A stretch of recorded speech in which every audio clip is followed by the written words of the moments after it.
नमो अरिहंताणं नमो सिद्धाणं नमो आयर्याणं नमो वज्झायाणं नमो लोये सव्वसाहुणं एषो पंचन मुक्कारो सव्वपावपनाशनो મંગલાણમ ચ સવ્યેસિમ પરમમ હવૈ મંગલમ.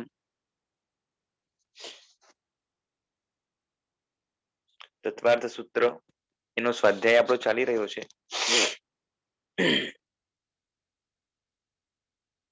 જેમાં શરૂઆતમાં જે કારિકા છે એ આપણે જોઈ રહ્યા છીએ. કારિકાની અંદર જે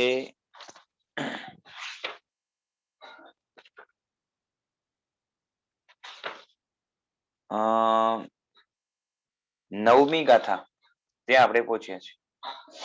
કારિકામાં નવમી ગાથા ત્યાં સુધી આપણે પહોંચ્યા હતા. નવમી ગાથાનો અનુવાદ મેં કરેલો અને હવે એની ટીકા છે એ આપણે વાંચવાનો પ્રારંભ કરશું. ફરીથી જે નવમો શ્લોક છે એ આપણે જોઈએ કે તીર્થંકર નામ કર્મનું ફળ એટલે કે કાર્ય તીર્થ પ્રવર્તન છે. તીર્થંકર નામ કર્મ એ બંધાય એનું રિઝલ્ટ શું આવે તો કે તીર્થ પ્રવર્તન એટલે કે તીર્થ એ પ્રવર્ત આવે. કોણ? જેને તીર્થંકર નામ કર્મનો ઉદય હોય તે, એમ શાસ્ત્રમાં કહ્યું છે. આથી અરિહંત એ કૃતકૃત્ય છે છતાં તીર્થંકર નામ કર્મનો ઉદય છે અને એ ઉદયથી આ કાર્ય બને છે, સિદ્ધ થાય છે. એટલે કે તીર્થંકર નામ કર્મના ઉદયથી તીર્થ પ્રવર્તાવવાનું કાર્ય એ તીર્થંકરની અંદર દેખાય છે. તીર્થ પ્રવર્તાવવું એટલે શું? તો કે ધર્મ તીર્થની સ્થાપના કરી અને પ્રતિદિન ધર્મનો ઉપદેશ આપે છે. હવે ટીકા જોઈએ કે તીર્થ પ્રવર્તન ઇત્યાદિ જીવો જેનાથી ભવ સમુદ્રને તરે. એક એક શબ્દનો હવે અર્થ બતાવશે કે તીર્થ એટલે શું? કે જીવો, જગતના જીવો એટલે કે સંસારિક જીવો જેનાથી ભવરૂપી સમુદ્રને એટલે કે સંસાર રૂપી સમુદ્રને તરે. તરે એટલે તરીને પાર ઉતરે, એનું નામ તીર્થ. બરોબર છે? આ વ્યુત્પત્તિ અર્થ થયો. અને તીર્થથી શું લેવાનું? તો કે પ્રવચન. તીર્થથી શું લેવાનું? પ્રવચન કહો, દ્વાદશાંગી કહો. પ્રવર્તનને એટલે તીર્થનું પ્રવર્તન એટલે શું અર્થ થયો? કે પ્રવચનને પ્રવર્તાવવું. જે પેલા અર્થ કર્યો એ અહીંયા બેસવો જોઈએ. એટલે શું? કે પ્રવચન એટલે કે ભગવાનનું આગમ, ભગવાનના શાસ્ત્ર, ભગવાનનું વચન. એ વચન સ્થાપિત થાય જ્યાં એનું નામ તીર્થ. તીર્થનું કાર્ય શું? કે ભવ સમુદ્રથી જીવને પાર ઉતારે. એટલે કે પ્રવચન છે એટલે કે ભગવાનની વાણી છે એ સંસાર રૂપી સમુદ્રથી પાર ઉતારવા માટે સમર્થ છે. અને એ પ્રવચનને તીર્થંકર ભગવંતો એટલે કે અરિહંતો પ્રવર્તાવે છે. એટલે કે તીર્થની સ્થાપના કરવી એ જેનું પ્રયોજન છે તે તીર્થ પ્રવર્તન. તીર્થની સ્થાપના કરવી એ જેનું પ્રયોજન છે. તીર્થ પ્રવર્તાવે એનાથી એમને શું જોઈએ છે? કે તીર્થ પ્રવર્તાવવા દ્વારા તીર્થની સ્થાપના કરવી છે. તીર્થ પ્રવચન શબ્દનો વિગ્રહ છે આ પ્રમાણે. તીર્થ પ્રવર્તનનું પ્રયોજન શું છે તેને કહે છે તો કે કારણ કે દર્શન શુદ્ધિ આદિનું નિમિત્ત એવું તીર્થંકર નામ કર્મ પ્રવચનમાં કહ્યું છે. શું છે પ્રવચનમાં? એટલે કે ભગવાનના શાસ્ત્રમાં શું કહ્યું છે? કે તીર્થંકર નામ કર્મ એ શું છે? દર્શન શુદ્ધિ આદિ માટેનું નિમિત્ત છે. દર્શન શુદ્ધિ આદિનું નિમિત્ત છે તીર્થંકર નામ કર્મ. જે કર્મ ગ્રહણ કરીએ છતે એટલે બાંધીએ છતે આ તીર્થંકર છે એ પ્રમાણે વ્યવહાર કરાય છે. તે તીર્થંકર નામ કર્મના ઉદયથી એટલે કે વિપાકથી છેલ્લા ભાવમાં કેવળ જ્ઞાનની પ્રાપ્તિથી પરમાર્થથી કૃતકૃત્ય પણ અરિહંત દેવ તીર્થને પ્રવર્તાવે છે. એટલે તીર્થંકર નામ કર્મ બાંધી લીધું કોણે? અરિહંતોએ પૂર્વના ત્રીજા ભાવમાં. એ બાંધ્યા પછી એટલે તીર્થંકર નામ કર્મ રૂપી જે કર્મ છે એ બાંધી લીધું. એના પછી આ તીર્થંકર છે એવો વ્યવહાર કરાય છે. અને આ તીર્થંકર નામ કર્મ જે બાંધ્યું એનો જ્યારે ઉદય આવે, વિપાકોદય, ક્યારે આવે? તો કે છેલ્લા ભવની અંદર કેવળ જ્ઞાન થાય એના પછી. અને ત્યારથી એ અરિહંતો કેવા છે? તો કે પોતાનું કાર્ય પૂરું થઈ ગયું છે, એટલે કૃતકૃત્ય છે. એમને તીર્થ પ્રવર્તાવીને કશું મેળવવું નથી પોતા માટે. તીર્થ શબ્દની વ્યુત્પત્તિ પૂર્વે કહી છે કે તારે તે તીર્થ. તેવા પ્રકારના કર્મોદયમાં પણ અરિહંતો અકૃતકૃત્ય નથી. એટલે કોઈ એવી શંકા ન કરવી કે તીર્થંકરો અકૃતકૃત્ય છે, એટલે કે કૃતકૃત્ય નથી, એટલે કે કાર્ય જેના બધા સરી ગયા છે, પૂરા થઈ ગયા છે, એવા આ તીર્થંકરો નથી. તીર્થંકર ના કાર્યો પૂરા થઈ ગયા છે, એમને કશું મેળવવાનું નથી. આમ છતાં પણ તીર્થંકર નામ કર્મના ઉદયથી એ ધર્મ તીર્થ પ્રવર્તાવે છે. તીર્થ શબ્દની વ્યુત્પત્તિ કઈ તેવા પ્રકારના કર્મોદયમાં પણ અરિહંતો અકૃતકૃત્ય નથી, કારણ કે કૃતકૃત્યનો જ પરમાર્થથી તે કર્મવાળા જીવનો તેવો સ્વભાવ છે. એટલે તીર્થંકર કૃતકૃત્ય થાય અને સાથે કર્મનો ઉદય હોય, તીર્થંકર નામ કર્મનો વિપાકોદય હોય અને કૃતકૃત્ય થાય એટલે કે કેવળ જ્ઞાન પામે, ત્યાર પછી જ એ બરાબર ઉદય બતાવી શકે છે. અને આવા પ્રકારના જીવોનો તેવો સ્વભાવ છે.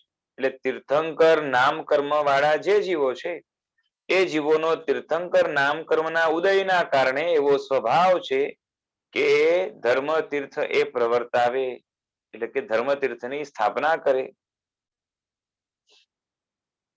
અહીં માત્ર દ્રષ્ટાંત કહેવા માટે ગ્રંથકાર કહે છે 10મા શ્લોકની અંદર કે જેમ સૂર્ય તેના સ્વભાવથી જ લોકને પ્રકાશિત કરે છે.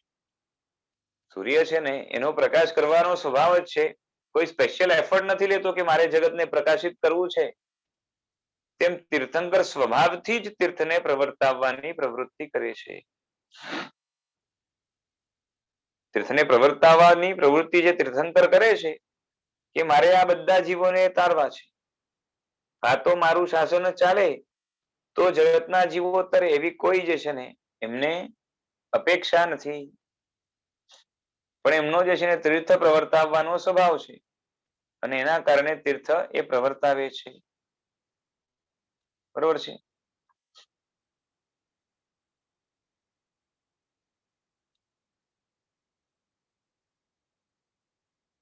બોલો.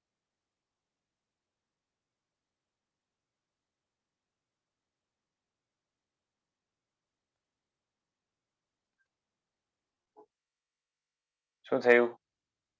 કિરણબેન કે કિરણભાઈ કે કોણ હતું?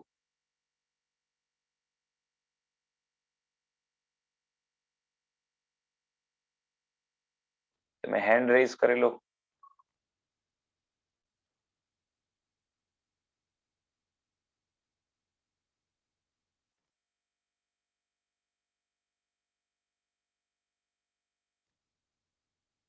હવે આગળ ટીકાની અંદર બતાવે છે કે તેજ, તેજ એટલે પ્રકાશ કરવું, તેજ સ્વભાવ છે તત્ સ્વભાવ. તે સ્વભાવનો ભાવ એટલે કે તત્ સ્વભાવ્ય, તેનાથી એટલે કે તત્ સ્વભાવથી જ, અર્થાત પ્રકાશન કરવાના સ્વભાવથી જ, જેવી રીતે સૂર્ય લોકને પ્રકાશિત કરે છે, પ્રકાશન કરવાનો સૂર્યનો સ્વભાવ છે, અને એ સ્વભાવના કારણે એ સહજ રીતે એટલે કે કોઈ સ્પેશિયલ એફર્ટ કે ઈરાદા વગર જગતના જીવને જે છે ને જગતમાં શું કરે છે? પ્રકાશ ફેલાવે છે સૂર્ય. એ રીતે તીર્થંકર તીર્થને પ્રકાશિત કરે છે. લોકમે સ્થળે લોકના એક દેશમાં લોકનો ઉપચાર કરવામાં આવ્યો. તીર્થ પ્રવર્તના એ તીર્થનું લક્ષણ પૂર્વે કહી દીધું છે. તેની સ્થાપના કરવા માટે તીર્થંકર નામકરણમાં સ્વભાવથી જ સ્વયં એવ પ્રવર્તે છે. અર્થાત તીર્થંકર નામકરણનો ક્ષય કરવા માટે તીર્થ રચનામાં પ્રવર્તે છે. શું થાય છે કે તીર્થંકર નામકરણનો ઉદય છે અને એ ઉદયને જો ક્ષય પમાડવો હોય, પૂરો કરવો હોય તો તીર્થ પ્રવર્તન કરવું જ પડે. માત્ર તીર્થંકર નામકર્મના ક્ષયનો અધિકાર હોવાથી સ્વરસથી પ્રવૃત્તિ કરે છે એમ ન કેવું. કેવું છે કે તીર્થંકરને તીર્થંકર નામકર્મનો ઉદય છે અને તીર્થંકર એમ વિચારે કે આ નામકર્મનો ઉદય જ્યાર સુધી છે ત્યાર સુધી હું મોક્ષમાં જઈ શકું એમ નથી. માટે મારે ધર્મ તીર્થ પ્રવર્તવવું પડશે, એટલે એક બંધન કે કમ્પલ્શન આવ્યું. માટે તીર્થંકર નામકર્મ નો ઉદય એવો છે કે જેના કારણે એમને કમ્પલસરી તીર્થ પ્રવર્તાવવું પડે છે. એવું ન કહેવું એમ કહે છે શાસ્ત્રકાર કે પોતાના રસથી કે હું જે છે ને એને ઇન્ટરેસ્ટ છે તીર્થંકર નામકર્મ ખપાવવાનો અને એ ઇન્ટરેસ્ટના કારણે એ તીર્થંકર તીર્થ પ્રવર્તાવે છે એવું નથી. કેમ કે તીર્થંકરના અકૃતાર્થતાના દોષ માટે થાય છે. સમજાય છે? જે કૃતાર્થ છે, કૃતકૃત્ય છે, એને આવા પ્રકારનો સ્વરસ કે ઈચ્છા હોતી નથી. કેમ કે સ્વરસથી કોઈ કાર્ય કરે તો એની પાછળ ઈચ્છા, અને ઈચ્છા છે તો રાગ દ્વેષ છે, અને રાગ દ્વેષ છે તો જોઈએ એવું સુખ નથી, અને જોઈએ એવું સુખ નથી તો એને કોઈને કોઈ પ્રકારનું સુખ જોઈએ છે એવું નક્કી થાય, અને કંઈક જોઈએ છે તો એને પછી કૃતાર્થ ન કહેવાય. એટલે કૃતકૃત્ય એટલે કે જેના કાર્યો બધા સરી ગયા છે, પૂરા થઈ ગયા છે, એવા તીર્થંકર સ્વયં ધન્ય છે અને હવે એમને કશું નવું કંઈ મેળવવું નથી. બરાબર છે? એટલે કે જેને આપણે રાગપૂર્વક, ઇરાદાપૂર્વક, ઈચ્છાપૂર્વક જે છે ને શું કહેવાય કાર્ય કરવાનું હોય છે એવું કાર્ય તીર્થંકરને અહીંયા નથી. અર્થાત તીર્થંકર અકૃતાર્થ છે એવો દોષ આવીને ઉભો રહે એમ વિચારવું. સમજાય છે? કે અગર એમ માનવામાં આવે, જો એમ માને જગતના જીવો ઉપર ઉપકાર કરવો છે તો કરુણાની ભાવના કે દયાની ભાવના એવું આવી જાય, અને કરુણાની દયાની ભાવના હોય તો એ છે ને શું કહેવાય કે ત્યાં પણ એમને એ વસ્તુમાં રસ પડશે, એટલે કે રાગાદીથી લેપાયેલા છે એવા તીર્થંકરો નક્કી થશે, અને એવા હોય તો અકૃતકૃત્ય ગણાય, કૃતકૃત્ય ન ગણાય. અને કૃતકૃત્ય માનવું હોય તો આનાથી વિપરીત ગણવું પડે, એટલે કે એમને કશાક જે છે ને કામની અંદર સીધો રસ નથી. અને કોઈ એમ માને કે જે છે ને નહીં પ્રવર્તાવું ધર્મ તીર્થ તો મારા કર્મો ખપશે કઈ રીતે? એટલે કર્મ જો ખપાવવા હોય તો તીર્થને જે છે ને સ્થાપવું પડશે. તો એ રીતે પણ જે છે ને ભયથી અથવા તો પોતાને ઇન્ટરેસ્ટ છે કે કર્મ ખપાવીએ એટલે સ્વરસથી આ રીતે વિચારે તો પણ પછી અકૃતકૃત્ય એવા તીર્થંકરો નક્કી થાય, પણ એવું નથી. એ પ્રમાણે સામાન્ય તીર્થંકરના શું કરવાનું આવતું કેમ નથી મારે? આ રીતે સામાન્યથી તીર્થંકરના તીર્થ પ્રવર્તનના પ્રયોજનને કહીને વર્તમાન તીર્થાધિપતિની સ્તુતિ કહેવાની ઈચ્છાથી પોતાની મેળે કલ્પના કરવામાં તત્પર એવા કુનયોને દૂર કરવા વડે શરૂઆતથી જ વર્તમાન તીર્થાધિપતિના ગુણોને કહેવા માટે ગ્રંથકાર કહે છે. હવે આગળની ગાથાનું જે છે ને ઇન્ટ્રોડક્શન આપ્યું કે તીર્થંકર તીર્થ જે પ્રવર્તાવે છે એની પાછળ પ્રયોજન શું છે, હેતુ શું છે, કારણ શું છે એ બતાવી દીધું. કે તીર્થંકર નામ કર્મનો એ ઉદય છે ને એ ઉદયના કારણે તીર્થંકરનો એવો સ્વભાવ જ થઈ જાય છે કે તીર્થ પ્રવર્તાઈ જાય. હવે વર્તમાન તીર્થાધિપતિ એટલે કે મહાવીર સ્વામી ભગવાન એમની સ્તુતિ કહેવાની ઈચ્છાથી અને પોતાની મેળે કલ્પના કરવામાં તત્પર એવા કુનયોને દૂર કરવા વડે. કુનયો હોય, નય એટલે સમજો કે કોઈ પણ વસ્તુને જોવાનો જે એંગલ હોય કોઈ પણ વસ્તુને જોવાનો જે એંગલ હોય એને જો વ્યવસ્થિત રૂપે જોવામાં આવે તો એને નય કહેવાય. અને શું કહેવાય કે પોતાની મેળે ખાલી કલ્પના કર્યા કરે, હકીકતમાં ન હોય તો એ કુનય કહેવાય. તો એવા કુનયોને દૂર કરવા વડે શરૂઆતથી જ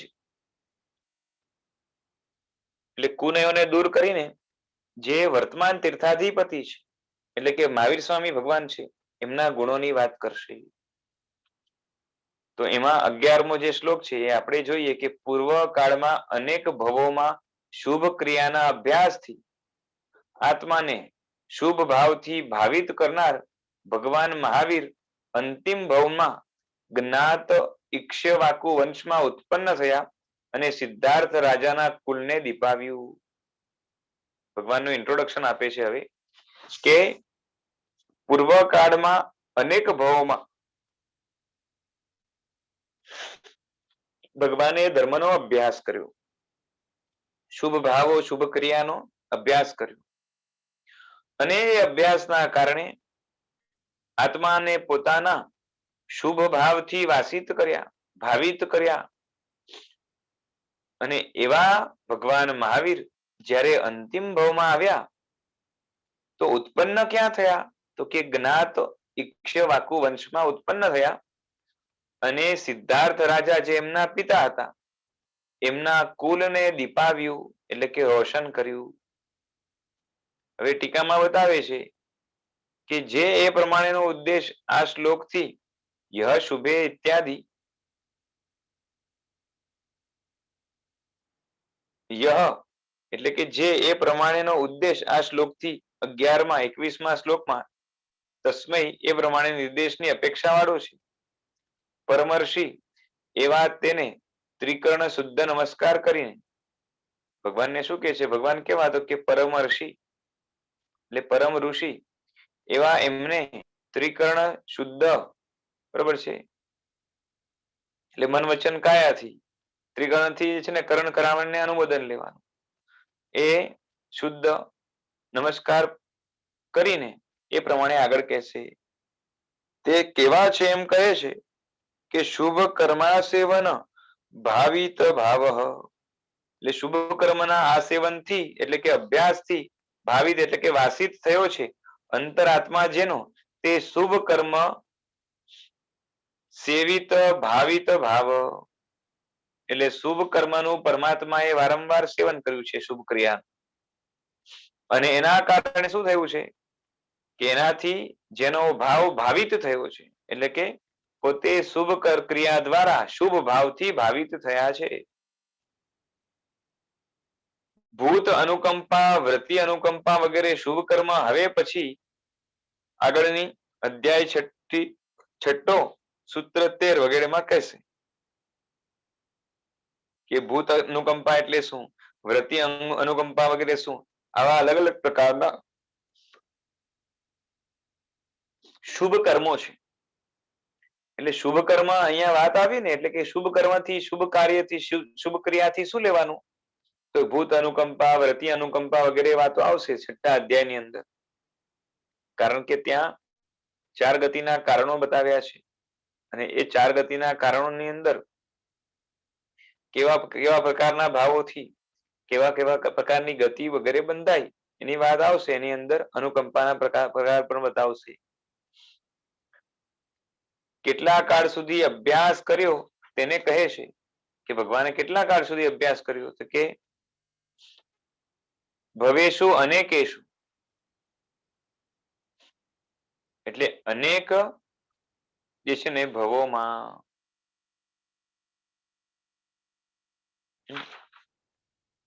અભ્યાસને અંતે શું થયું? તો કહે છે કે જગને જ્ઞાતે જ્ઞાત ઇક્ષ્વાકુષુ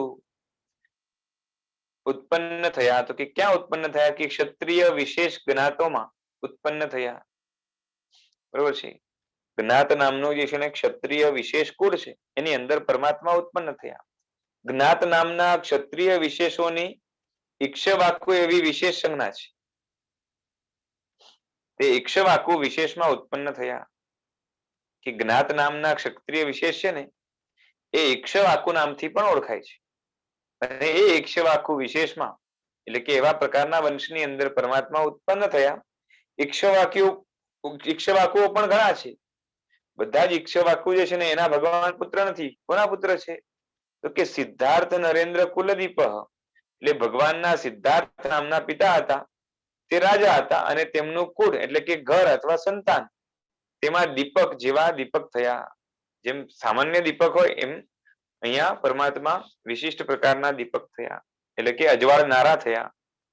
બભુવ ઇત્યાદિ પ્રયોગથી જાતે એટલે કે ઈચ્છાથી ઉત્પન્ન થયા એનું નિરાકરણ કર્યું.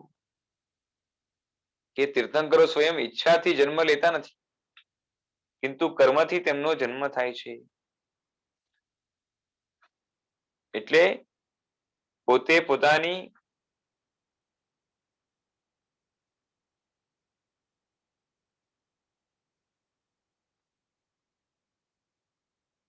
ભાઈ કોઈનો મેસેજ આવ્યો કે નો વોઇસ, અવાજ નથી આવતો. નથી આવી રહ્યો કે અવાજ? આવે છે. આવે છે ને? હા, હા. હા, ક્યાંક બીજા કોઈને ત્યાં તકલીફ લાગે છે.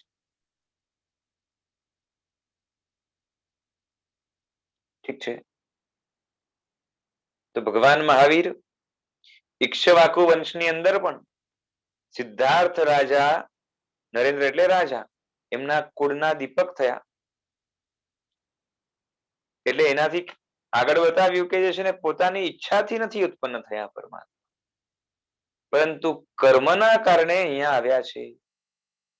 એટલે બીજી ફિલોસોફીઝમાં શું છે કે પરમાત્મા કે ભગવાન જગતનો ઉદ્ધાર કરવા માટે કે કોઈનું રક્ષણ કરવા માટે. એ લોકો કહે ને સંભવામી યુગે યુગે, કે ભવની અંદર એ જન્મ લેતા હોય છે, અવતાર લેતા હોય છે. એવું આપણે અહીંયા માનતા નથી કે અહીંયા 24 માંથી કોઈ પણ તીર્થંકર હોય તો એ તીર્થંકરો એ કોઈનો જે છે ને કોઈ દેવ વિશેષનો, ભગવાન વિશેષનો એ અવતાર નથી. અવતાર એટલે શું? કે જાતે, એટલે કયા અર્થમાં કહું છું કે પોતે જાતે અમુક પ્રકારની ઈચ્છાથી પોતે પોતાના બળથી જે છે ને આ રીતે ઉત્પન્ન થાય અને જગતના જીવોનું કલ્યાણ કરે. બરોબર છે? એટલે કર્મના કારણે પરમાત્માને જન્મ લેવો પડે છે. એથી ભગવાન જન્મ લે છે એવી વાતનું ખંડન કર્યું કે જન્મ લે છે ઉપચારથી બોલાય, પણ જાતે ઈચ્છાથી જન્મ લે છે, પોતાની મરજીથી, એવું નથી. ભગવાન કેવા પ્રકારના ઉત્પન્ન થયા? ભગવાન પોતે કેવા છે? તો કે છે કે જેમ ચંદ્ર સદા શૈત્ય, દ્યુતિ અને કાંતિ એ 3 ગુણથી યુક્ત હોય છે. ચંદ્રની અંદર શીતલતા હોય, દ્યુતિ હોય ને કાંતિ હોય, તેમ ભગવાન મહાવીર પણ જન્મ વખતે, આ તો એક્ઝામ્પલ આપ્યું ચંદ્રનો, ભગવાન પોતે કેવા હતા કે જન્મ લે ત્યારે પૂર્વે દેવભવમાં પ્રાપ્ત કરેલા અપ્રતિપાતી મતિ, શ્રુત અને અવધિ એ કૃતજ્ઞ જ્ઞાનથી યુક્ત હતા. ભગવાન જન્મ્યા ત્યારે કેવા હતા કે પૂર્વ દેવભવમાં પ્રાપ્ત કરેલા, કેમ કે એની પેલાના ભવની અંદર અવધિ જ્ઞાન હોય કે ના પણ હોય, પણ દેવ ભવની અંદર તો હોય જ. તો એ દેવ ભવમાં એમણે જે મતિ જ્ઞાન, શ્રુત જ્ઞાનની સાથે અવધિ જ્ઞાન પણ પ્રાપ્ત કર્યું છે. એ 3 જ્ઞાનથી યુક્ત પરમાત્મા અહીંયા જન્મ્યા. અને એ પણ કેવા? અપ્રતિપાતી, એટલે ફરીથી જાય નહીં એવા પ્રકારનું જ્ઞાન. આપણે મતિ જ્ઞાન ને શુદ્ધ જ્ઞાન કેવું છે તો કે છે ચાલ્યું જાય, પણ ભગવાનનું કેવું છે? ત્યાંથી પડે નહીં. અને જ્ઞાન લખ્યું છે, અજ્ઞાન નથી લખ્યું. આપણે અહીંયા મિથ્યાત્વથી વાસિત જે જ્ઞાન હોય એને ખરેખર જ્ઞાન નહીં પણ અજ્ઞાન કહેવાય છે. ભગવાન 3 જ્ઞાનથી યુક્ત હતા, અજ્ઞાનથી નહીં. અજ્ઞાનથી એટલે વિપરીત જ્ઞાનથી યુક્ત નહોતા, પરંતુ જ્ઞાની હતા. અને એ પણ દેવભવમાં એમણે અપ્રતિપાતી 3 પ્રકારના જ્ઞાન જે છે સંપાદન કરેલા છે. એટલે અહીંયા નીચે લખે છે કે આનાથી એ સિદ્ધ થાય છે કે તીર્થંકર થાય એ ભવથી પૂર્વના 3જા ભવે તીર્થંકર નામકર્મ નિકાચિત કરે તે ભવના સમ્યક્ત્વને વરબોધી કહેવાય એવું નથી, કિંતુ તીર્થંકરનો જીવ જ્યારથી સમ્યક્ત્વ પામે ત્યારથી જ તેમનું સમ્યક્ત્વ વરબોધી કહેવાય, અર્થાત તીર્થંકરના સમ્યક્ત્વને વરબોધી કહેવાય, કારણ કે તેમનું સમ્યક્ત્વ તીર્થંકર નામ કર્મ બંધનું કારણ બને છે.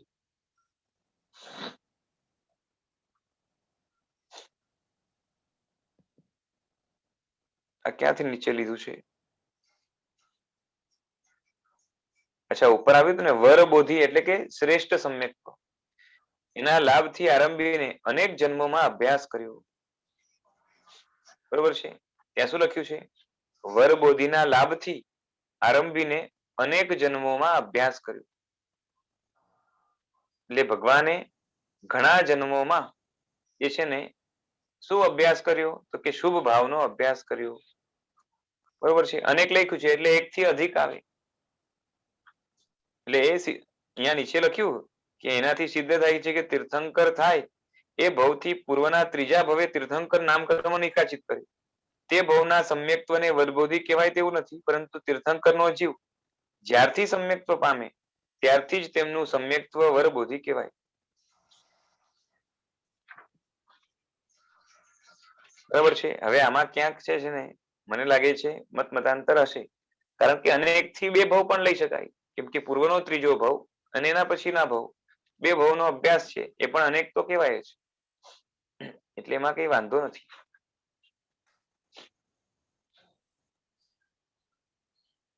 અર્થાત તીર્થંકરના સમ્યક્ત્વને વરબોધી કહેવાય, કારણ કે તેમનું સમ્યક્ત્વ તીર્થંકર નામ કર્મનું કારણ બને છે. આમ તો સામાન્યથી ત્રીજા ભવના જે સમ્યક્ત્વને જે છે ને વરબોધી કહેવાતું હોય છે, કારણ કે પૂર્વના ત્રીજા ભવના સમ્યક્ત્વના આધારે જ તીર્થંકરો તીર્થંકર નામ કર્મ નિકાચિત કરતા હોય છે, અને એના પછી એમનું સમ્યક્ત્વ ફરીથી પાછું જાતું પણ નથી અને છેક સુધી ટકી રહે છે, જ્યાર સુધી સાહિક સમ્યક્ત્વ ન થાય.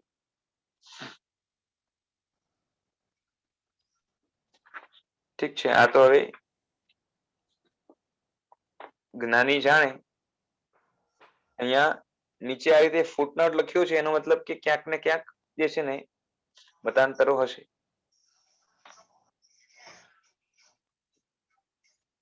હવે 12મા શ્લોક આપણે જોયું કે ભગવાન 3 જ્ઞાનથી યુક્ત હતા. હવે ટીકાની અંદર કહે છે કે જ્ઞાને રીત્યાદિ જ્ઞાને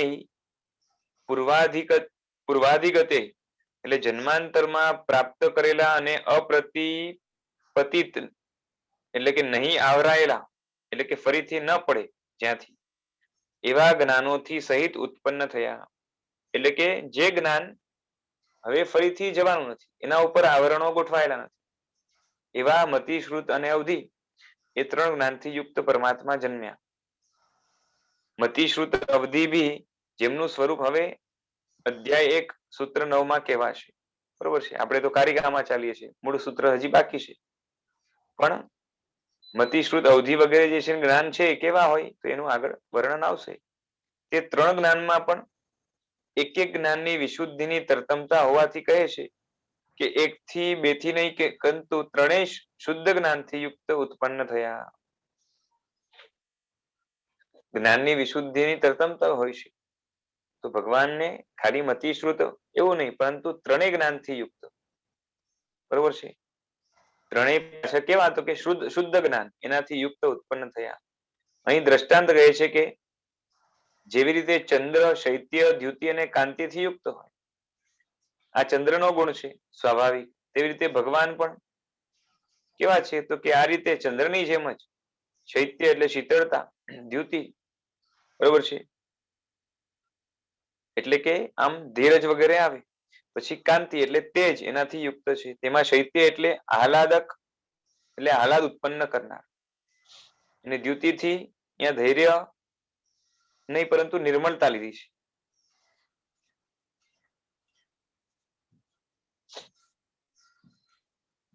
અને કાંતિથી મનોહરપણું લીધું છે. એટલે શૈત્યથી શું લીધું છે?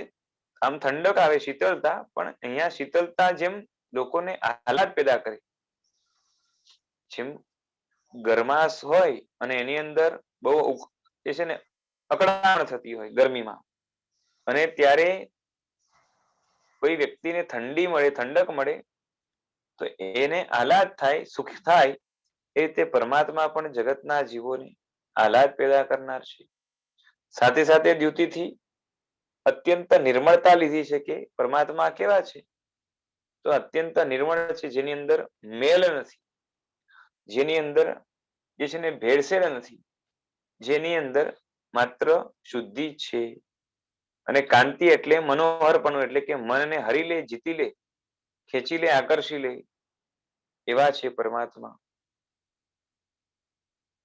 પ્રસ્તુત ઉત્પન્ન થયેલા દેવ વિશેષનું જે જે સ્વરૂપ છે તેને કહેવાની ઈચ્છાવાળા ગ્રંથકાર કહે છે કે દેવોએ જગતમાં જેમનું ગુણના કારણે મહાવીર એવું નામ કર્યું છે એવા દેવ વિશેષ શુભ ઉત્તમ સત્વ શ્રેષ્ઠ સંગણ લોકોત્તર વીર્ય અનુપમ મહાત્મ્ય અદ્ભુત રૂપ દાક્ષિણ્ય આદિ વિશિષ્ટ ગુણોથી યુક્ત હતા.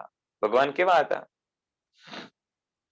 તો કે ભગવાન એમનું દેવતાએ પોતાના ગુણના કારણે, એટલે કે ભગવાનના ગુણના કારણે મહાવીર એવું નામ રાખ્યું, કારણ કે વીરતા હતી એમનામાં. અને આવા દેવ વિશેષ એટલે કે ભગવાન એ શુભ હિતકર ઉત્તમ સત્વવાળા હતા, શ્રેષ્ઠ સંઘર્ણ વાળા હતા, લોકોત્તર એટલે જગતમાં ન મળે એવા પ્રકારનું જે છે ને વીર્ય ધારણ કરનારા હતા, અનુપમ એટલે જેની જે છે ને જેના મહાત્મ્યની ઉપમા ન આપી શકાય એવું અનુપમ મહાત્મ્ય ધારણ કરતા હતા. અને એમનું રૂપ કેવું હતું કે અદ્ભુત અને દાક્ષિણ્ય આદિ વિશિષ્ટ ગુણ, દક્ષતા વગેરે જે છે ને એ ગુણ ભગવાનની અંદર ઓતપ્રોત હતા. આદિ લખ્યું એટલે બીજા ઘણા ગુણો લઈ લેવાના. અહીં શુભ શબ્દ સત્વ આદિ દરેક શબ્દની સાથે જોડવું, બરોબર છે. એટલે એમનું સત્વ પણ શુભ હતું, સંગણ પણ શુભ હતું, વીર્ય પણ શુભ હતું, મહાત્મ્ય પણ શુભ હતું, રૂપ પણ શુભ હતું, દાક્ષિણ્ય વગેરે ગુણો પણ શુભ હતા, એટલે કે શોભતા હતા. કારણ કે એ બીજાને નુકસાન ન કરે અને પોતાના હિતમાં બાધક ન બને, અને આવું હોય તો જ શોભે. હવે ટીકાની અંદર કહે છે કે સત્વ વગેરે શબ્દો વિશેષ્ય છે, એટલે કે જેનું વિશેષણ કરાય છે, અને શુભ છે એનું વિશેષણ છે. એટલે શુભ સારા એ પ્રમાણે વિશેષણ છે. અહીં સત્વ અને સંહનન ઇત્યાદિ દ્વંદ્વ સમાસ કરવો, તેમાં સત્વ એટલે અન્યૂનતા, એટલે ઓછાપણું નથી, સંહનન એટલે શરીરની દ્રઢતા, એટલે સંગયણ મજબૂત હતું, વીર્ય એટલે ઉત્સાહ, મહાત્મ્ય એટલે પ્રભુની શક્તિ, રૂપ એટલે અંગનું સુંદરપણું, અંગોપાંગ વગેરે હોય સુંદર હોય, ગંભીરતા, દાક્ષિણ્યતા વગેરે જે છે ને એ બધા ગુણો છે. તે સત્વ વગેરે શુભ સાર છે. એટલે કેવા છે કે શુભ છે. શુભ એટલે સ્વભાવથી જ સુંદર, એનો સ્વભાવ જ એવો છે કે એ જે છે ને કેવું લાગે કે સારું લાગે, બરોબર છે. સાર એટલે સ્વરૂપથી જ મુખ્ય, જે સ્વરૂપથી પ્રધાન છે, મુખ્ય છે, મેઇન છે. સ્વરૂપથી મુખ્ય એટલા માટે કે હિતના પ્રયોજન વાળા છે. સ્વરૂપ એવું છે કે જેના કારણે એ હિત જ થાય છે, એવા પ્રકારનું પરમાત્માનું સત્વ વગેરે છે. સાર શબ્દ પ્રધાનતા અર્થમાં છે, જેમ કે અહીં આ ઘર સાર છે એટલે પ્રધાન છે, એટલે મુખ્ય છે. આ શુભ સાર સત્વાદી ગુણોથી યુક્ત હતા.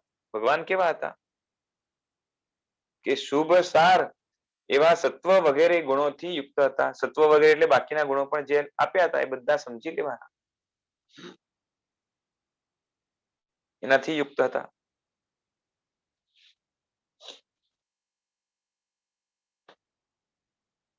ભગવાનનું દેવોએ ગુણના કારણે જગતમાં મહાવીર એવું નામ પ્રસિદ્ધ કર્યું, બરાબર છે. લગભગ લોકોને ખ્યાલ જ હશે.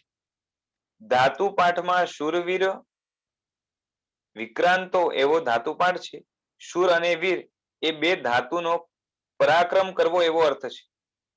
શૂર અને વીર આ બંનેનો અર્થ શું થાય તો કે પરાક્રમ કરવો એવો અર્થ થાય.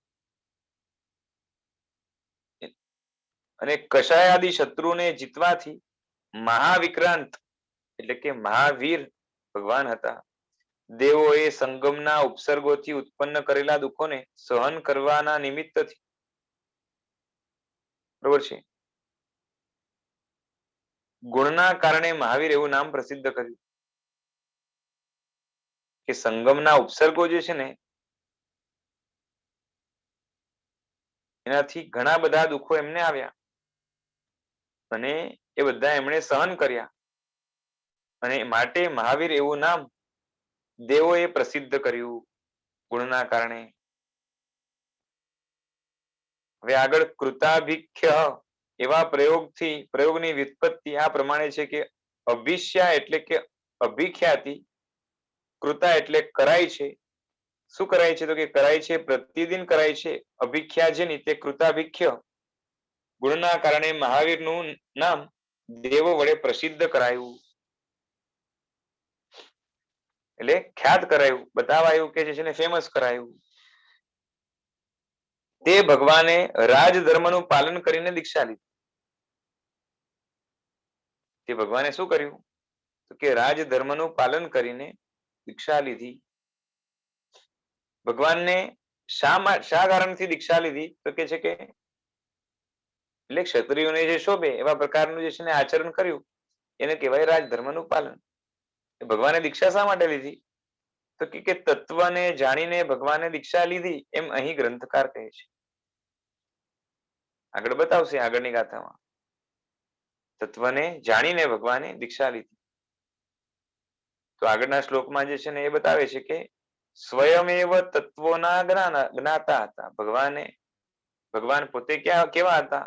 સંયમ સંબુદ્ધાણમ, જાતે જ જે છે ને તત્વને જાણનારા હતા. કોઈએ તત્વ બતાવ્યું, છેલ્લા ભાવની વાત થાય છે, કોઈએ તત્વ બતાવ્યું અને જ્ઞાતા થયા, જાણનારા થયા એવું નથી. આગળ કહે છે કે પ્રાણીઓના હિત માટે તત્પર અને નિશ્ચલ સત્વ વાળા હતા. ભગવાન કેવા હતા? કે જગતના જીવો માટે એટલે કે એમના હિત માટે હંમેશા તત્પર હતા, એટલે કે તૈયાર હતા અને નિશ્ચલ સત્વ વાળા હતા. એમનું સત્વ કેવું હતું કે કોઈ એને ચલાયમાન ન કરી શકે. દેવેન્દ્રોએ અને લોકાંતિક દેવોએ તેઓ શ્રીના શુભ સત્વની પ્રશંસા કરી હતી. દેવના ઇન્દ્રો એટલે કે ઇન્દ્ર દેવતાઓ અને લોકાંતિક દેવોએ પણ તેમના શુભ સત્વની પ્રશંસા કરી હતી, તારીફ કરી હતી. હવે બતાવે છે પૂર્વે સારી રીતે આચરેલા અભ્યાસને કારણે ઉપદેશ વિના જ તે વખતે બુદ્ધ તત્વ એટલે કે પરમાર્થ તેમણે જાણ્યો હતો. સત્વ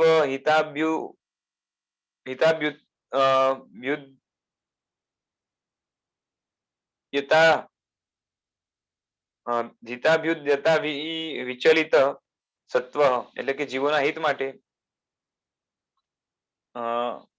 અવિચલિત સત્વ એટલે અવિચલિત સત્વ છે જેનું તે સત્વ હિતાભ્યુદયતા અવિચલિત સત્વ એ પ્રમાણે સમાસનો વિગ્રહ છે. સત્વ શબ્દનો અર્થ પૂર્વે કયો છે? પેલા બતાવ્યું ને સત્વથી જે છે ને શું લેવાનું? તો પેલાની ગાથામાં બતાવ્યું હતું. એની અંદર પાછું ઉત્તમ સત્વ વગેરે લીધું હતું, એમાં પણ શુભતા બતાવી. તો જે સત્વ છે એ ભગવાનનો અહીંયા જે છે ને શું બતાવ્યું? તો કે ગુણ બતાવ્યું. બરોબર છે. આગળ કીધું હતું કે સત્વ વગેરે શુભ સાર છે, એટલે સત્વ વગેરે પણ કેવા છે? તો કે શુભ છે.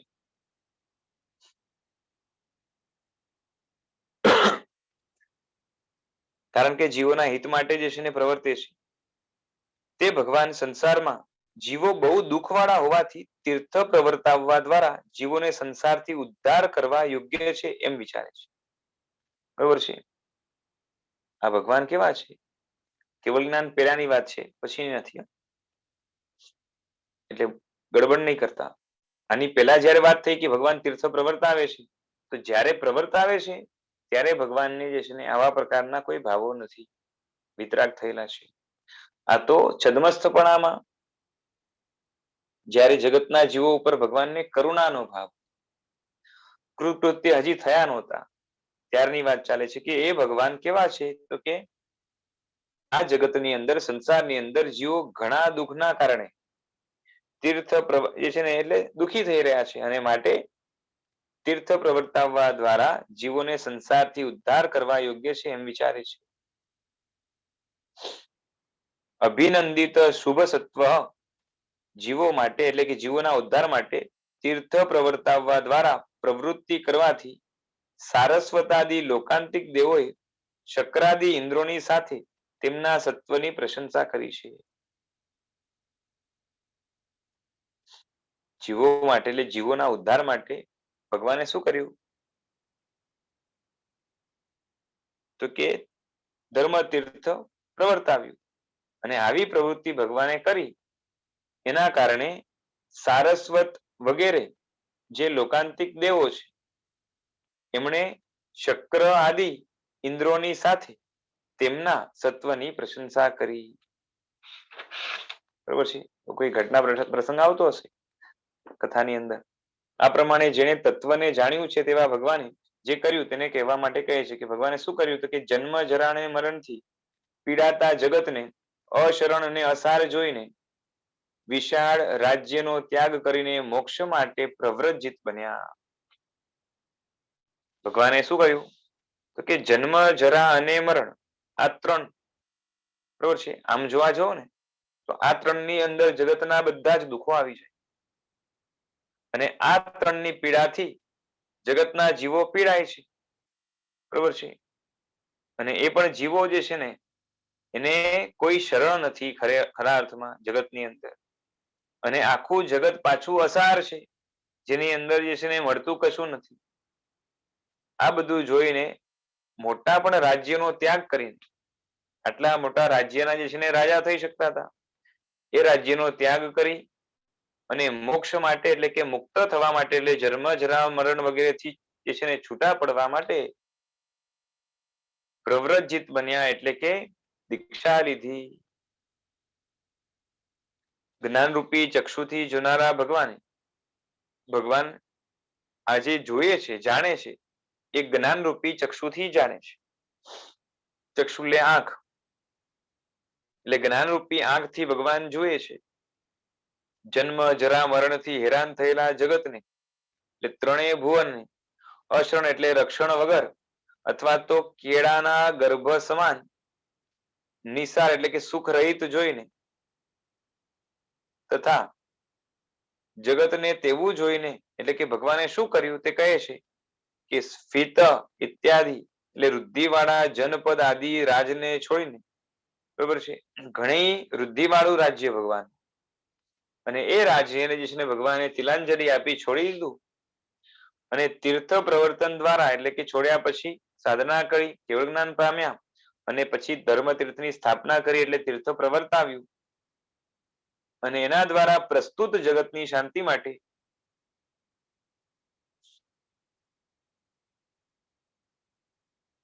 તીર્થ પ્રવર્તન દ્વારા પ્રસ્તુત જગતની શાંતિ માટે ભગવાને દીક્ષાનો સ્વીકાર કર્યો. એટલે દીક્ષા શા માટે લીધી?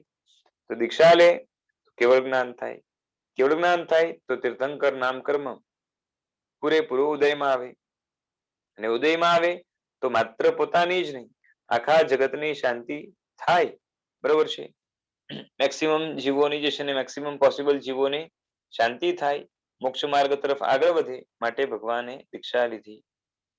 દીક્ષા ઘણી એટલે કે ઘણા પ્રકારની હોવાથી વિશેષ કહેવા પૂર્વક વિશેષ કહેવાની ઈચ્છાવાળા ગ્રંથકાર કહે છે. દીક્ષાના પણ પ્રકારો હોય છે. તો કે છે કે અશુભ કર્મનો વિનાશ કરનાર અને મોક્ષની પ્રાપ્તિ કરાવનાર સાધુ વેશને ગ્રહણ કરીને સામાયિકનો સ્વીકાર કરવા દ્વારા વિધિપૂર્વક વ્રતોને સ્વીકારી મોક્ષ માટે પ્રવ્રજિત બન્યા. કે ભગવાને શું કર્યું કે અશુભ કર્મને જે તોડી નાખે છે. સાધુ વેશ કેવો છે? દીક્ષા કેવી છે? સાધુના આચાર કેવા છે? કે અશુભ કર્મ છે એને તોડી નાખે છે અને મોક્ષની પ્રાપ્તિ કરાવે છે. એવા પ્રકારનો સાધુ વેશ છે.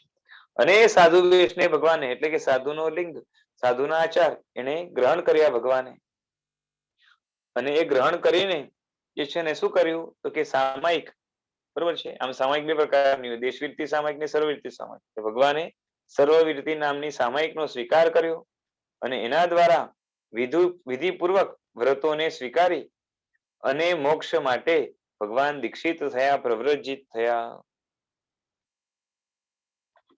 હવે આગળ કહે છે કે અશુભ કર્મના નાશ માટે સ્વીકારીને ભગવાને અશુભ કર્મનો નાશ થાય અને એના માટે ભગવાને શું સ્વીકાર્યું કે દીક્ષા સ્વીકારી કે સંવેગ ભાવથી અશુભનું શમન થાય છે. જેનામાં સંવેગ ભાવ છે, સંવેગ ભાવ એટલે શું? જેને મોક્ષની ઈચ્છા છે, તલાવેલી છે, ઝંખના છે, અને આવો જે ભાવ છે એને સંવેગ ભાવ કહેવાય છે. એટલે સંવેગ ભાવથી શું થાય તો કે અશુભ જે છે ને એ ટળી જાય. જેને સંવેગની ભાવના હોય એની સામે અશુભ તત્વ બહુ ટકી શકતા નથી, તેનું શમન થાય. અને નિશ્રેયસ સાધનમ અતિશય પ્રિય એવી સદવિધિમાં રહેલા ધ્યાનાદિ ભાવથી મોક્ષ સાધક એવા શ્રવણલિંગને સ્વીકારીને મોક્ષ સાધક શું છે તે કહે છે કે લોચ અને દેવ દૃશ્ય ધારણરૂપ શ્રવણ ચિહ્ન. તેને સ્વીકારીને ફરી ભગવાન કેવા છે તે કહે છે કે કૃત સામાયિક કર્મ ઇતિ, જેણે સામાયિક કર્મ કર્યું છે તેવા ભગવાન છે. અર્થાત પ્રસ્તુત સમભાવમાં રહેલા છે, સામાયિકમાં રહેલા ભગવાન શું કરે છે તે કહે છે કે પરમાર્થથી હિંસાદિથી નિવૃત્તિ રૂપ વ્રતોનું વિધિપૂર્વક સમારોપણ કરીને સિદ્ધોને નમસ્કાર કરવા પૂર્વક વિધિથી આત્મસ્થ કરીને અર્થાત સ્વીકારીને આ પોતાના તીર્થના સાધુઓના ક્રમને બતાવનારું છે, પણ આ સ્થિત ક્રમ નથી, કારણ કે આગમ આ પ્રમાણે છે. ચલો જેટલું થયું એટલું પહેલા જોઈ લઈએ. બરોબર છે. ભગવાને શું કર્યું કે ભગવાન સંવેગ ભાવ વાળા હતા અને સંવેગ ભાવના કારણે અશુભ જે છે ને એ શમી જાય છે. અને અતિશય પ્રિય એવી, એટલે કોને પ્રિય તો કે ભગવાનને, એવી સદવિધિમાં રહેલા, એટલે કે દીક્ષા પાડવાની જે વિધિ છે બરોબર છે એની અંદર ભગવાન રહેલા છે, એટલે વિધિપૂર્વક દીક્ષાનું પાલન કરી રહ્યા છે અને ધ્યાનાદિ ભાવ કરી રહ્યા છે. એનાથી શું કરે છે કે આ વિધિના પાલન અને ધ્યાન આદિના કારણે એ મોક્ષ સાધક એવા શ્રવણ લિંગને, શ્રવણ લિંગ એટલે ભગવાનનો જે છે ને શ્રવણનો એટલે કે સાધુનો જે વેશ એને શ્રવણ લિંગ કહેવાય. આ સ્વીકારીને મોક્ષ સાધક શું છે તે કહે છે. એટલે હવે શ્રવણ લિંગ થી શું લેવાનું? શ્રવણ લિંગ એટલે શ્રવણ ચિહ્ન, એટલે જોતા ખબર પડે કે આ સાધુ છે. તો શું તો કે લોચ અને દેવ દૃશ્યનું ધારણ કરવું. આ બે વસ્તુ ભગવાનના જે છે ને ભગવાનને જોઈને કોઈને ખ્યાલ આવે કે આ સાધુ છે. બરોબર છે. તેને સ્વીકારીને ફરી ભગવાન કેવા છે તે કહે છે કે કૃત સામાયિક કર્મ, એટલે જેને સામાયિક કર્મ કર્યું છે. ભગવાન કેવા છે? જેને સામાયિક કર્મ કર્યું છે, એટલે વ્રત ધારણ કર્યું છે. કર્મી સામય્યમ સાવજ્યમ જોગમ પચક્ખામી, બરોબર છે, વગેરે જે જાવત જીવમ એનો શ્લોક બોલીને, એટલે કે એ હંમેશા માટેનું સર્વ સામાયિક, સર્વ વિરતિ સામાયિક ભગવાન ઉચ્ચારે છે. અને એના કારણે શું થયું કે જેને સામાયિક કર્મ કર્યું છે તેવા ભગવાન છે. અર્થાત પ્રસ્તુત સામાયિક નો સીધો જ અર્થ થાય સમભાવમાં જે રહે, એટલે ભગવાન સમભાવમાં રહેલા છે. સામાયિકમાં રહેલા ભગવાન શું કરે છે તો બતાવે છે કે પરમાર્થથી હિંસાદિથી નિવૃત્તિ રૂપ વ્રતોનું વિધિપૂર્વક સમારોપણ કરીને, બરોબર છે, ભગવાન જયારે દીક્ષા લે છે ત્યારે શું કરે છે કે હિંસાદિ થી જે છે ને નિવૃત્તિ રૂપ, એટલે કે હું જિંદગીમાં હવે હિંસા જે છે ને ચાહીને કરીશ નહીં મારા માટે, બરોબર છે. અને હિંસા આદિ કીધું એટલે હિંસા, ચોરી, મૈથુન વગેરે આવી ગયું. એને છોડવાનું વ્રતોનું વિધિપૂર્વક સમારોપણ કરીને, એટલે વ્રતોને ધારણ કરીને શું કરે છે કે સિદ્ધ ભગવંતોને નમસ્કાર કરે છે. એટલે નમસ્કાર કરવા પૂર્વક શું કરે છે કે વિધિથી આત્મસ્થ કરીને, એટલે કે આત્મામાં વસાવીને અર્થાત સ્વીકારીને આ પોતાના તીર્થના સાધુઓના ક્રમને બતાવનારું છે, પણ આ સ્થિત ક્રમ નથી, કારણ કે આગમ આ પ્રમાણે છે કે સિદ્ધોને નમસ્કાર કરીને મારે સઘળું પાપ ન કરવું એ પ્રમાણે અભિગ્રહ કરીને ભગવાન ચારિત્રમાં આરૂઢ થયા. બરોબર છે. એટલે અહીંયા જે બતાવ્યું ને કે પેલા વ્રત લીધું અને પછી નમસ્કાર કર્યું સિદ્ધ ભગવંતને. બાકી એ જે છે ને ખાલી શું છે કે એક જાતનું એ પોતાના જે છે ને તીર્થના સાધુઓના ક્રમને બતાવનારું છે.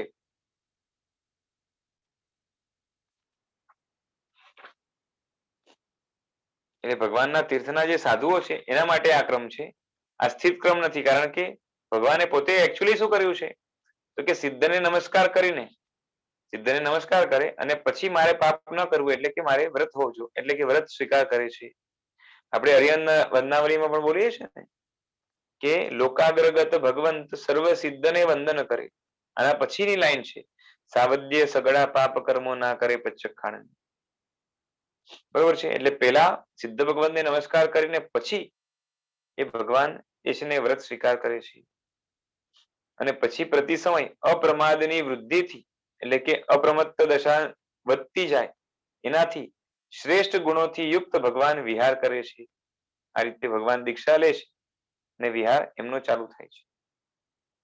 હવે આગળ શું છે તો કે પ્રવ્રજિત થયા પછી એટલે દીક્ષા લીધી એના પછી સમ્યક દર્શન, સમ્યક જ્ઞાન, સમ્યક ચારિત્ર, તપ, સંવર, સમાધિરૂપ સૈન્યથી સ્વયં એટલે કે કોઈની સહાય વગર મોહાદી 4 અશુભ કર્મનો ક્ષય કરીને, એટલે મોહનીય, જ્ઞાનાવરણીય, દર્શનીય અને અંતરાય આ 4 પ્રકારના જે કર્મ છે એ અશુભ કર્મનો ક્ષય કરીને હવે શું પામે છે તો જ્ઞાનાવરણીય ગયું એટલે અનંત જ્ઞાન એટલે કેવળ જ્ઞાન મળશે, દર્શનાવરણીય ગયું એટલે અનંત દર્શન એટલે કેવળ દર્શન મળશે, અને મોહનીય ગયું એટલે અનંત ચારિત્ર મળશે, અને સમ્યક્ત્વ જે છે ને એ શાયિક સમ્યક્ત્વ મળશે, અને સાથે સાથે અંતરાય કર્મ ગયું એટલે અનંત વીર્ય પ્રગટ થશે. એટલે આ રીતે 4 મહાન ગુણોની ભગવાને સિદ્ધિ કરી. એ ગુણ પ્રાપ્ત કરીને સર્વજ્ઞ બન્યા અને એના કારણે હવે કૃતકૃત્ય છે. આમ છતાં પણ લોકહિત માટે એટલે લોકોના કલ્યાણ માટે વર્તમાનમાં પ્રવર્તે છે. તે તીર્થનો ઉપદેશ આપ્યો. એટલે હમણાં જે ચાલે છે એ તીર્થનો ઉપદેશ કોણે આપ્યો તો ભગવાન મહાવીરે. એટલે તીર્થને પ્રકાશિત કર્યું, એટલે તીર્થમાં અજવાળું પાથર્યું, જેથી જગતના જીવો તત્વને જાણી શકે, જોઈ શકે, બોધ કરી શકે. સમજાય છે? હવે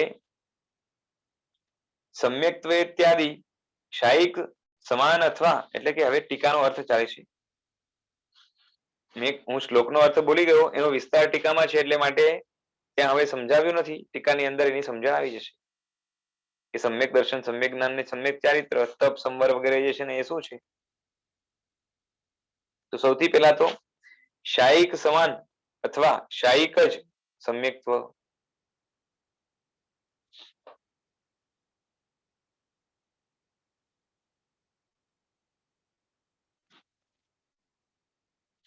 એટલે ભગવાન જે છે ને કેવા છે તો કે શાયિક જેવા સમ્યક્ત્વ વાળા, બરોબર છે, અથવા તો શાયિક સમ્યક્ત્વ વાળા. ત્યારબાદ કેવળ જ્ઞાનને છોડીને 4 પ્રકારનું જ્ઞાન,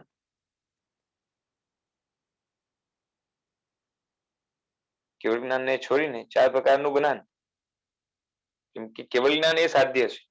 હમણાં સાધન રૂપ રત્નત્રયની વાત ચાલે છે, તો કેવળ જ્ઞાન છોડીને બાકીના 4 પ્રકારના જ્ઞાન આવે. પછી ચારિત્ર જે છે ને એમાં પણ છેદોપસ્થાપ્ય અને પરિહાર વિશુદ્ધિ ચારિત્ર, એ બંને ચારિત્રને મૂકી દેવાના. બાકી 3 ચારિત્ર એટલે સામાયિક, સૂક્ષ્મ સંપ્રાય અને યથાખ્યાત ચારિત્ર. આ બધા જે છે ને એનો વિસ્તાર આગળ આવશે. સામાયિક તો બધાને ખબર છે, પણ સૂક્ષ્મ સંપ્રાય એટલે મંદ કષાયો જેના હવે બાકી રહ્યા છે, એટલે 10મા ગુણ સ્થાનક, અને યથાખ્યાત ચારિત્ર એટલે કે 12મું ગુણ સ્થાનક જે છે ને પ્રાપ્ત કરી લીધું છે, હવે મોહ રહ્યો નથી, એને યથાખ્યાત ચારિત્ર કહેવાય. એટલે અવસ્થા વિશેષના ભેદથી હોય છે તેવો વૃદ્ધવાદ છે. સઘળા આશ્રવોનો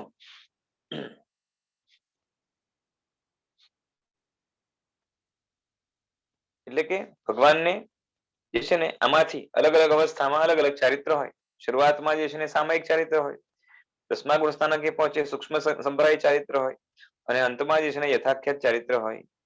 સઘળા આશ્રવોનો નિરોધ કર્યો હોવાથી એટલે પૂરા આશ્રવો છોડી દયા છે. હિંસાદી છોડી દીધા હોવાના કારણે એમણે આશ્રવોનો નિરોધ કર્યો કહેવાય અને એના કારણે એમને સંપૂર્ણ સંવર છે. 6 પ્રકારનો તપ એટલે કે 6 બાહ્ય જે છે, બરોબર છે, અને અભ્યંતર તપ તો યથાસંભવ હોય છે, જેટલી સંભવ થાય એટલું, કારણ કે પ્રાય તેમને પ્રાયશ્ચિત વગેરેનો અભાવ હોય છે. આપણે બોલીએ ને પ્રાયશ્ચિત્તમ વિણો વ્યાસ, ભગવાનને પ્રાયશ્ચિત જેવું હોતું નથી, કારણ કે નિરતિચાર ચારિત્ર છે, બરોબર છે, અને વગેરે લખ્યું એટલે વિનય વ્યાવચ વગેરે પણ ભગવાનને કરવાની આવતી નથી, એના ફળને પ્રાપ્ત કરી લીધું છે, પૂર્વના ભાવની અંદર કર્યું છે.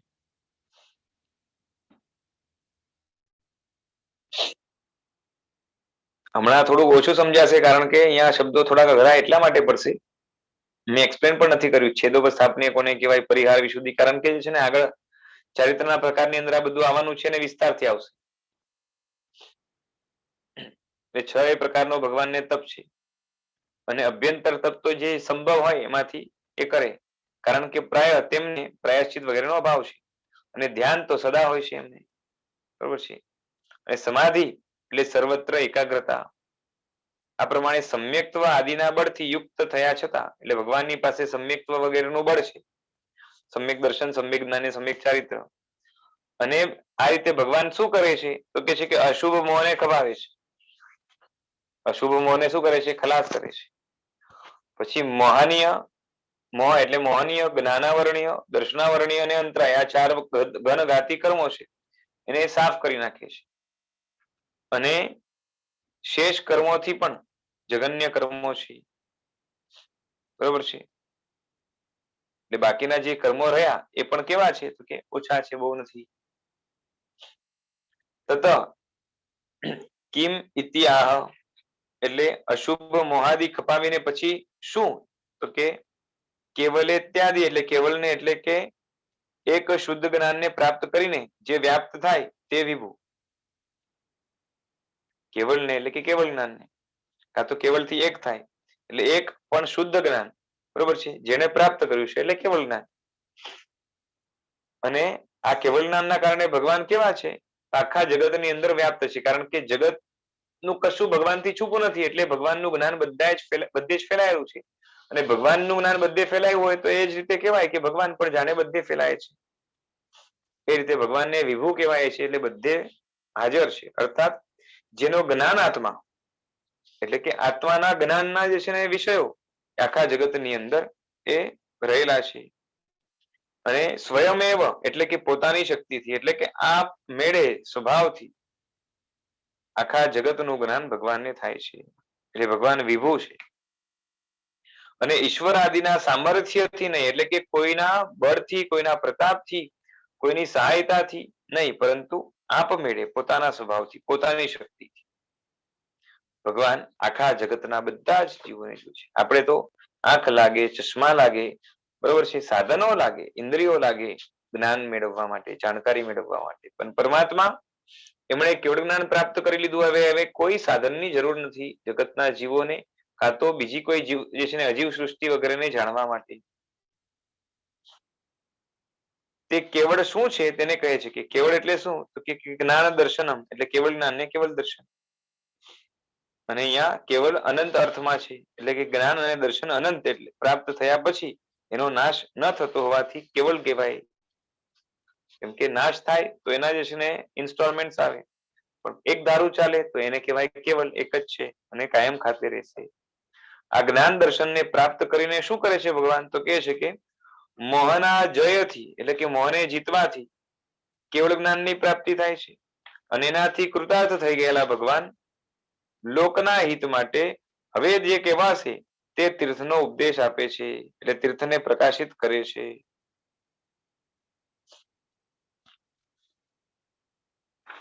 તેને જ કહેવા માટે ગ્રંથકાર કહે છે કે આ તીર્થ અંગ બાહ્ય અને અંગ પ્રવિષ્ટ એમ 2 પ્રકારે, અંગ બાહ્ય અનેક પ્રકારે અને અંગ પ્રવિષ્ટ 12 પ્રકારે, તથા મહાવિષય વાળું સર્વ દ્રવ્યોને પ્રકાશિત કરનારું અનેક નયોથી યુક્ત સંસારરૂપી સમુદ્રથી પાર પામવા માટે અને દુઃખનો ક્ષય કરવા સમર્થ છે, બરોબર છે.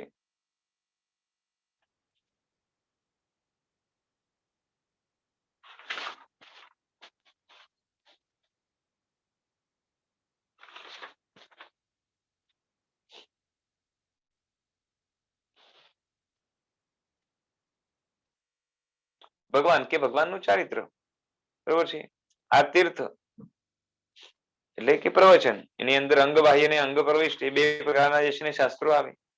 જે 12 અંગની અંદર ના જે શાસ્ત્રો છે એને અંગ જે છે ને પ્રવિષ્ટ કહેવાય, અને એના સિવાયના જે હોય એને અંગ બાહ્ય કહેવાય. અને એમાં પણ એકચ્યુઅલી અંગ બાહ્ય અનેક પ્રકારના છે, અને અંગ પ્રવિષ્ટ છે એટલે કે 12 અંગ છે એટલે 12 જ હોય, એનાથી વધારે ન હોય. તથા મહાવિષય વાળું એટલે સર્વ દ્રવ્યોને પ્રકાશિત કરનાર, અનેક નયોથી યુક્ત, સંસાર સમુદ્રથી પાર પામવા માટે અને દુઃખનો ક્ષય કરવા માટે સમર્થ છે. કોણ? તો કે આ તીર્થ સમર્થ છે. જેમ મણિ આદિ સર્વ પદાર્થોના પ્રકાશો એકઠા થાય તો પણ તેમનાથી સૂર્ય પરાભવ પામતો નથી. કે ઘણા બધા રત્નો ભેગા કરો પણ એનો તેજ, એની કાંતિ, એની ચમક, એનો પ્રકાશ સૂર્યના તેજની સામે તો ફિક્કો જ પડવાનો છે.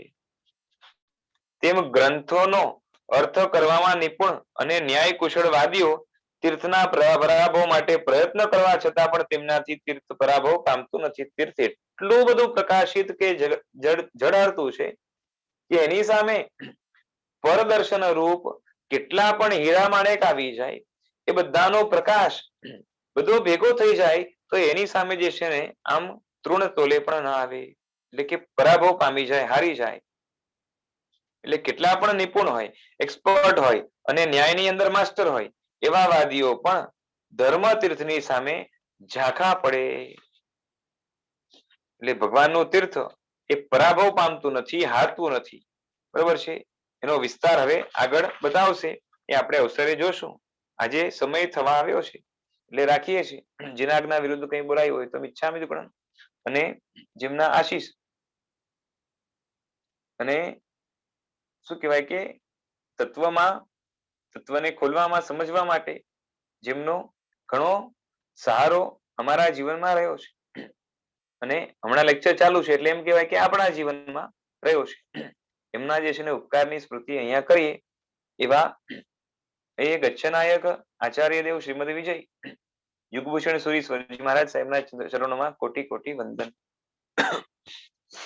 જીનાજ્ઞા વિરુદ્ધ કંઈ બોલાયું હોય, અર્થ કરવામાં કંઈક જે છે ને શું કહેવાય કે મતિ કલ્પનાના કારણે, કાં તો મતિ ભ્રમના કારણે, કાં તો છદ્મસ્થતાના કારણે, કાં તો એવા કોઈ પ્રકારના કષાયોના કારણે ભૂલ થતી હોય, આપને જણાય તો મને ચોક્કસ જણાવજો. અને બાકી તો હવે છદ્મસ્ત છીએ એટલે કઈ ને કઈ જે છે ને એ કદાચ ન્યાય ન આપી શકીએ આ ગ્રંથને, એવું પણ બને, પણ છતાં પણ શક્ય પ્રયત્ન કરીએ છીએ, બરાબર છે. જીરાગના વિરુદ્ધ આમાંથી કશું થયું હોય તો મિચ્છામિ દુક્કડમ. હવે આગળનો જે ક્લાસ છે